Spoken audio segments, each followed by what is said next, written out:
Hello friends, welcome back to our channel Vaibhav academy.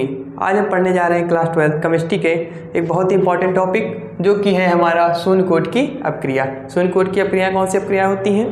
ये अपक्रिया वे अपक्रियाएँ होती हैं जिनमें अपक्रिया का वेग अपकारक की सांद्रता के शून्य घात के समानुपाती होता है। उन्हें क्या कहते हैं? शून्य कोटि की अपक्रिया कहते हैं। आइए देखते हैं, इसकी डिफिनेशन हम पहले लिखते हैं। शून्य कोटि की अपक्रिया क्या होती हैं? वे अभिक्रियाएं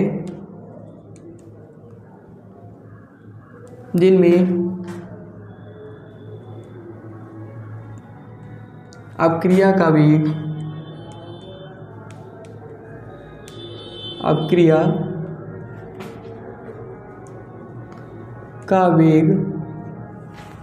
अपकारक की सांद्रता के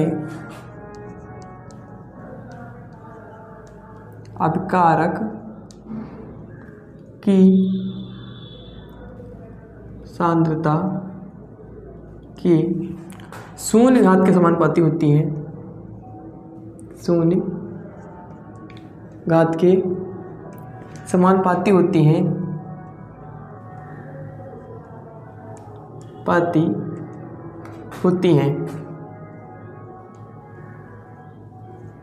कौन सी अपक्रिया कहलाती हैं? शून्य कोटि की अपक्रियाएं कहलाती हैं। शून्य कोटि की अपक्रियाएं कहलाती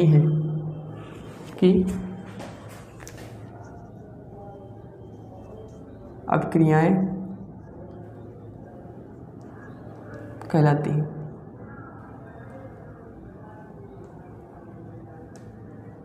ठीक है। तो इसकी डिफिनेशन क्या है? वे अपक्रियाएं जिनमें अपक्रिया का वेग अपकारक की सांद्रता के शून्य घात के समानुपाती होती हैं, शून्य कोटि की अपक्रिया कहलाती हैं। आइए आगे देखते हैं हम इन्हें। इसका जो डेरिवेशन होता है उसको कैसे करेंगे? हम सबसे पहले मानेंगे एक रिएक्शन मानते हैं, लिखेंगे लेट आ रिएक्शन। ठीक है। जब हम एक रिएक्शन मानते हैं, रिएक्शन क्या मान लेते हैं? जिसमें ए नाम का हमारा एक रिएक्टेंट है और बी नाम का एक प्रोडक्ट है। ठीक है। रिएक्टेंट को हम आर से दर्शाते हैं और प्रोडक्ट को पी से दर्शाते हैं। ठीक है। इसका ये जो हमारे पास रिएक्शन है, इसमें क्या है कि जो ए है ये हमारा अपकारक है और जब रिएक्शन होता है तो हमें बी प्रोडक्ट प्राप्त होता है। ठीक है। जब इस हम क्या करेंगे, इसकी जो प्रारंभिक सांद्रता रही होगी, लिखेंगे प्रारंभिक सांद्रता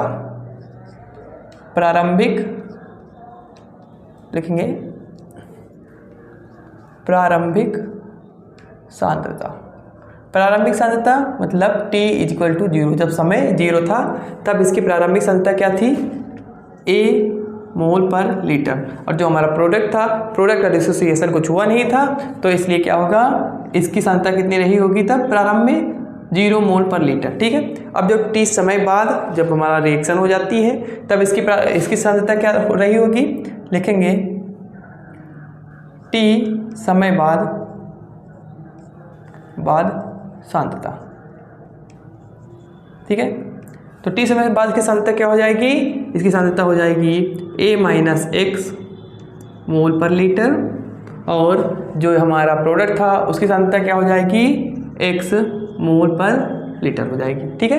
अब आगे हमने डिफिनेशन लिखा है, डिफिनेशन से हम एक इक्वेशन बनाएंगे। डिफिनेशन क्या लिखी हुई है? वे अपक्रियाएं जिनमें अपक्रिया का वेग। तो पहले लिखते हैं अपक्रिया का वेग। लिखेंगे अपक्रिया का वेग को इंग्लिश में क्या कहते हैं? Rate of reaction. लिखेंगे रेट ऑफ रिएक्शन। इसे हम इंग्लिश में कहते हैं, हिंदी में कहते हैं अपक्रिया का वेग। इसे हम दर्शाते हैं dx/dt से। तो रिप्रेजेंटेशन क्या थी? अपक्रिया का वेग वहाँ तक हो गया हमारा। अपकारक की सांद्रता के शून्य घात के समानुपाती होता है। ठीक है। तो हम क्या करेंगे? समानुपाती का सिंबल बनाएंगे। क्या कहा गया? अपकारक की सांद्रता, तो t समय बाद वाली हम सांद्रता ले लेंगे कि शून्य घात के समानुपाती होता है, शून्य कोटि की अपक्रिया कहलाती है। ठीक है। इससे डिफिनेशन से हमने वाली एक इक्वेशन बनाई है। इक्वेशन क्या बनी है कि वे अपक्रियाएं जिनमें अपक्रिया का वेग रेट ऑफ रिएक्शन dx/dt अब कारक की सांद्रता टी समय बाद हम सांद्रता ले ली। अब कारक की सांद्रता के शून्य घात के समानुपाती होती हैं, कौन सी अपक्रिया कहलाती हैं? शून्य कोटि की अपक्रिया कहलाती हैं। आइए इसको सॉल्व करते हैं। जब इसमें से हम समानुपाती का सिंबल हटाएंगे तो हमारे पास एक नियतांक आ जाएगा के, जिसे हम क्या कहते हैं? एक समानुपाती नियतांक कहते हैं। ठीक है, हम लिखेंगे dx/dt, समानुपाती के सिंबल को हटाएंगे तो इक्वल लग जाएगा, हमारे पास एक नियतांक आएगा। नियतांक क्या है? के।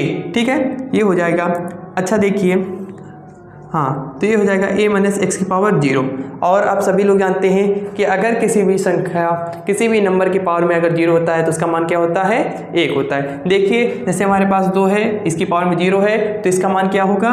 1 होगा। उसी तरह से हमारे पास है a-x, इसकी पावर में 0 है तो इसका मान क्या होगा? 1 होगा। तो हम लिखेंगे dx/dt = k × 1। तो 1 लिखने का कोई मतलब नहीं है तो हम लिखेंगे ही नहीं। ठीक है, आगे हम लिखेंगे जो हमारा dx है इसको यहीं रोकेंगे, और जो हमारा dt था क्या कर रहा है? dx में डिवाइड कर रहा है, एक बार उस तरफ क्या करेगा? उसमें k में मल्टीप्लाई करेगा, ये हो जाएगा k dt। ठीक है, अब हम क्या करेंगे? दोनों पक्षों में समाकलन करेंगे। ठीक है, यहाँ पर लिख देते हैं दोनों पक्षों में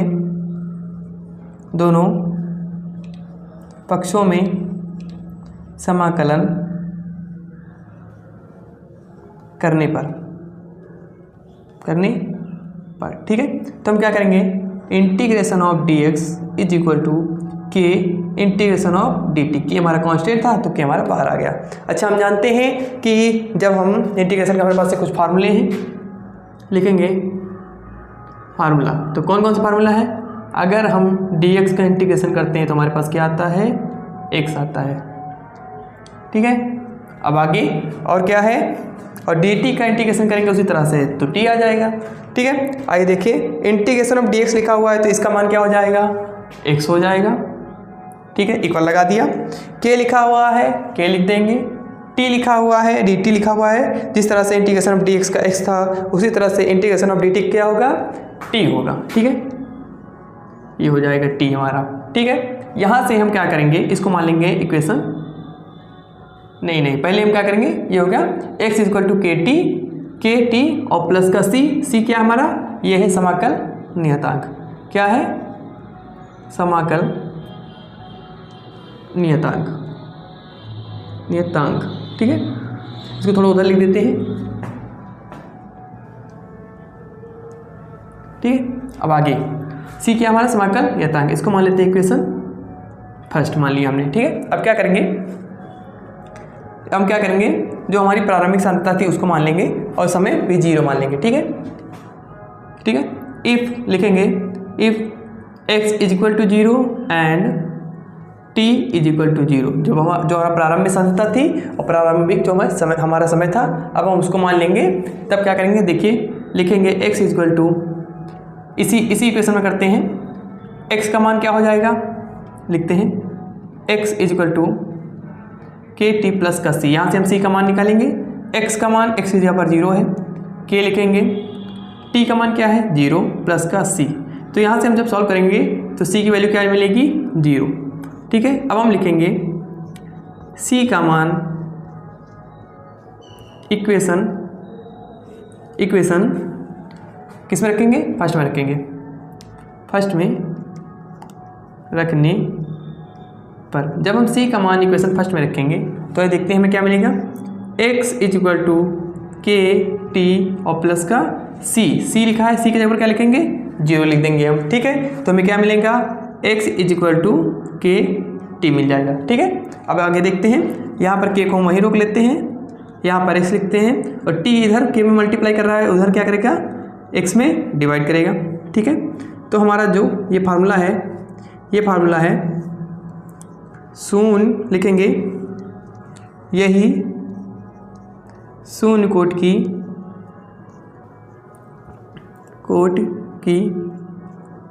अपक्रिया के वेग स्थिरांक का फार्मूला सूत्र है। सूत्र है। अब हम इसका मात्रक देख लेते हैं। ठीक है, मात्रक क्या हो जाएगा, लिखते हैं, यहाँ पर हेडिंग बना लेते हैं, इसके ऊपर लिख देते हैं रखने पर। ठीक है, यहाँ पर हम एक हेडिंग बना लेते हैं। ठीक है, हेडिंग क्या बनाते हैं, लिखेंगे शून्य कोटि की अपक्रिया के वेग स्थिरांक